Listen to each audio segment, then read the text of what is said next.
Você tem assim casos de emissão desenfreada de moeda em 50 episódios na história. Em 48 você teve uma hiperinflação, entendeu?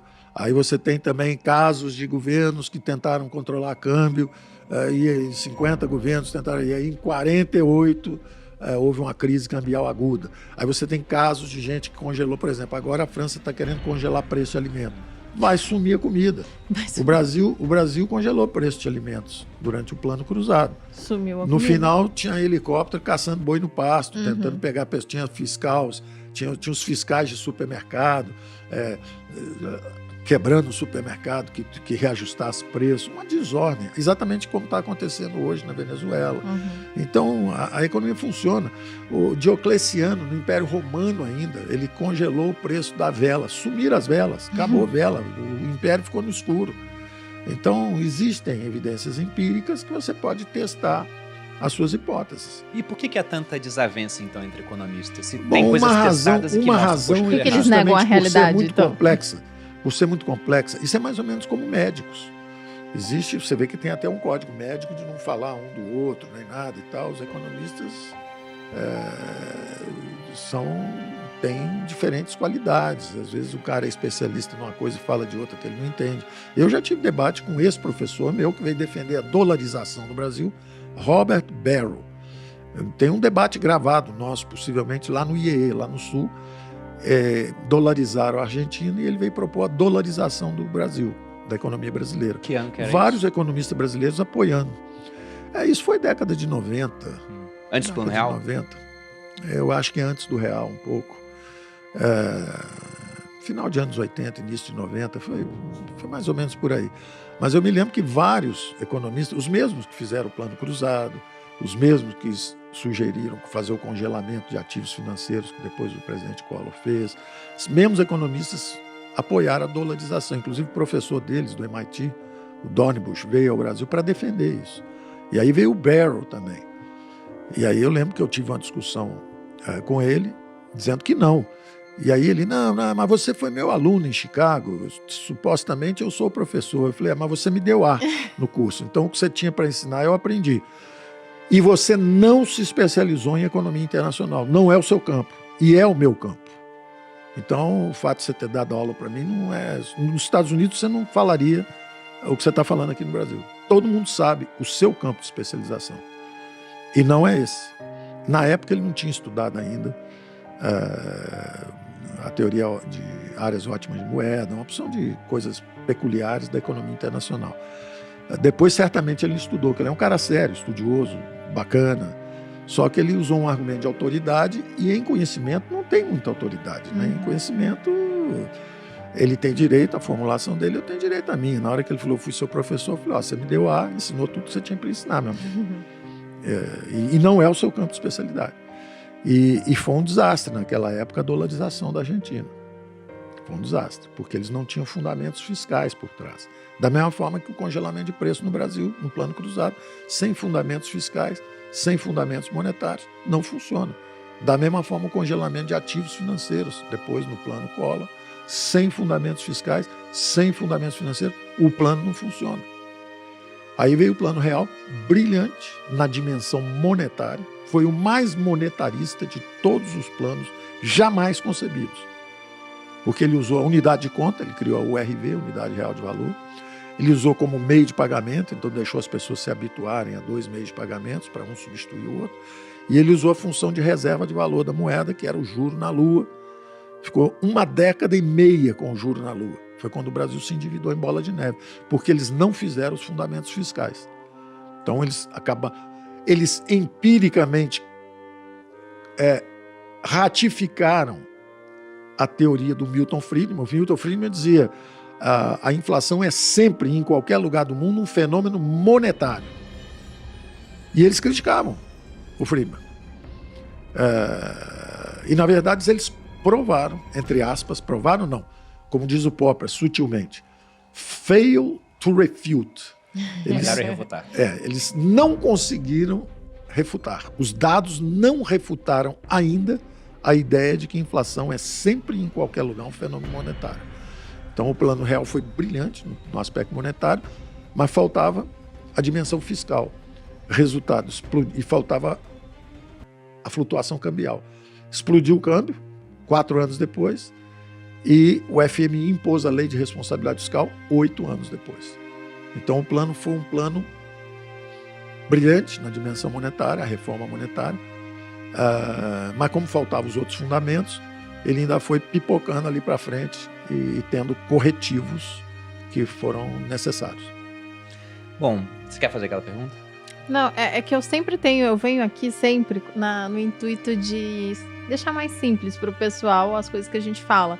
E você já falou várias coisas que ajudam a economia a crescer, mas como que a gente poderia simplificar isso? O que faz a economia crescer? Vamos falar do que faz crescer e vamos falar do que faz as pessoas prosperarem. Porque às vezes a economia cresce, por exemplo, tem um enorme crescimento demográfico. A economia cresce, mas pode estar indo para uma superpopulação e para uma situação de miséria. A economia cresceu, mas a renda per capita diminuiu. A renda per capita diminuiu. Então você foi no ponto exato. Então uma coisa é como é que o PIB cresce. O PIB cresce com a acumulação de mão de obra, ou seja, a mão de obra sendo empregada, sendo absorvida, com instalações, máquinas, equipamentos industriais, ou seja, acumulação de capital. Ele cresce também com instituições melhores, é o capital institucional. Ele cresce também se houver recursos naturais. Um é feito pelo homem, o capital institucional. São as nossas instituições, os marcos regulatórios, os marcos fiscais, os marcos monetários, quer dizer, digamos assim, o regime monetário, o regime fiscal. Isso tudo é feito por nós, como sociedade, é um capital social. E tem os recursos naturais, aqueles que já estão disponíveis lá. O Brasil tem minério, o Brasil tem terras raras um pouco, o Brasil tem água, sol e vento abundantes e regulares. Então, o Brasil tem tudo para ser um país muito rico. Aí você fala, bom, mas e a renda per capita? Quando você fala de crescimento, você fala de uma função de produção. Crescimento é o seguinte: recursos naturais, capital, tecnologia, capital institucional,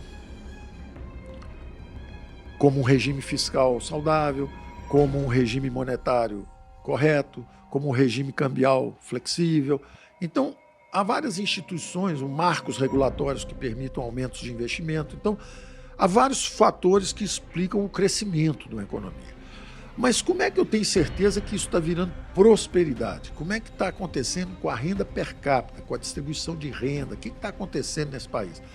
Aí entram os fatores qualitativos importantíssimos. O mais importante deles, educação. Porque quando você começa a colocar educação, ou seja, não é só dar o capital para o trabalhador. O capital, você sabe, eu dei esse exemplo antes, um trabalhador com as mãos, um jardineiro com as mãos, ele corta a grama, um jardim leva 2 dias. Com uma tesoura, que é um pouquinho de capital, de cortar a grama, ele corta em 1 dia. Mas se ele tiver uma máquina de cortar a grama e um automóvel para levar ele, e uma secretária para marcar 6 appointments num dia só, 6 reuniões, 6 jardins, e um carro para levar ele lá, e ele chega com essa máquina, ele faz 6 jardins num dia. E o salário dele é muito maior e a produtividade dele é muito maior. Sim. Então, a produtividade sobe quando você acumula capital. E esse foi um dos erros básicos que levaram o Samuelson a classificar o Marx como um pós-ricardiano menor. Porque ele dizia, a teoria do valor-trabalho, por isso ele é um pós-ricardiano, porque o Ricardo dizia que o trabalho, o valor das mercadorias depende da quantidade de trabalho embutido. E como os salários eram baixos, aquele era o valor, então o Marx achava que a população mundial ia viver na miséria sempre. E ele achava que o capital explorava o trabalho. Quando, na verdade, quanto mais capital, maior a produtividade do trabalho e maior o valor do trabalho. Então, é um erro assim, técnico brutal. Não passa no exame de primeiro ano de economia. E até hoje é usado. Em vez de perceber que o jogo da economia é um jogo de ganha-ganha, Quer dizer, o capital aumenta a produtividade do trabalho e, por exemplo, exatamente num país avançado, onde tem muito capital, os salários são muito mais altos. E num país onde tem pouco capital, por exemplo, Índia, China, Brasil, os salários eram muito mais baixos do que na Inglaterra, na França, nos Estados Unidos, na Alemanha, onde tinha mais capital. Quanto mais capital, maior a produtividade do trabalho, maior o salário. Então, o capital é amigo, é aliado, valoriza o trabalho. E quanto mais capital, menor a rentabilidade do capital. Então, quando acumula muito capital, a rentabilidade dele é baixa e a produtividade do trabalho é alta. Quando acumula muita gente com pouca capital, o salário é baixo e a rentabilidade do capital é que é alta. Que é um pouco a história do Brasil. E eu brincava dizendo que meia dúzia de empreiteiros, meia dúzia de bancos, meia dúzia disso, meia dúzia daquilo, porque é um pouquinho de capital que tem em cada setor e o pessoal tem um resultado extraordinário, porque é uma nação riquíssima, energia barata, é cara por causa dos impostos, mas ela é naturalmente barata. O Brasil tem uma vantagem comparativa extraordinária em energia barata e limpa. Então nós podemos reindustrializar o Brasil inteiro em bases renováveis, nós podemos aumentar a produtividade extraordinariamente dos nossos trabalhadores e aumentar a competitividade das nossas empresas e a riqueza do país, a riqueza das nações, como dizia o Adam Smith. Uhum. Então, é uma questão de conhecimento. E aí você pergunta, bom, mas por que os economistas discutem tanto? Eu acho que falta conhecimento. A gente joga bola bem, não joga futebol bem? Sim. Todo mundo conhece nossos jogadores de futebol no mundo inteiro. A gente é bom de música também. Todo mundo conhece Tom Jobim no mundo inteiro, Caetano Veloso, todo mundo conhece nossos músicos, né? O Vila Lobos, todo mundo conhece. Os nossos economistas são pouco conhecidos. A gente vai para a hiperinflação toda hora. A gente estatizou a economia inteira. Será que os nossos economistas são tão bons assim mesmo?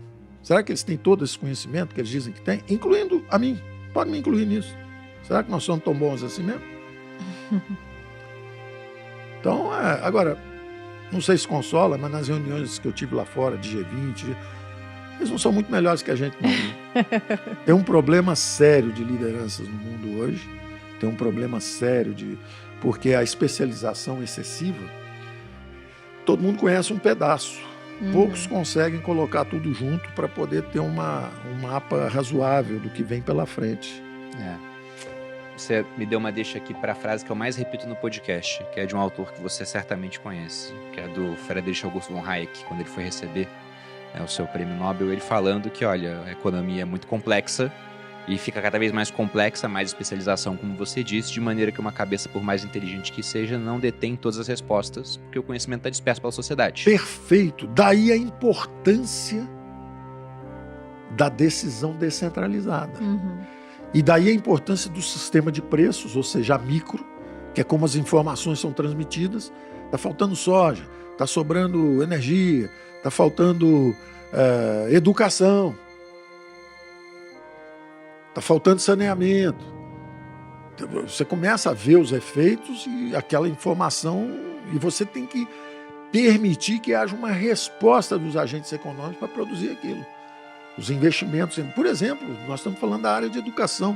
Quando o Paulo Renato, que foi ministro, permitiu investimento, a educação com fins lucrativos no ensino superior brasileiro, houve uma onda de investimento de dezenas e dezenas de bilhões de reais. Empresas sendo listadas em bolsa, tudo isso.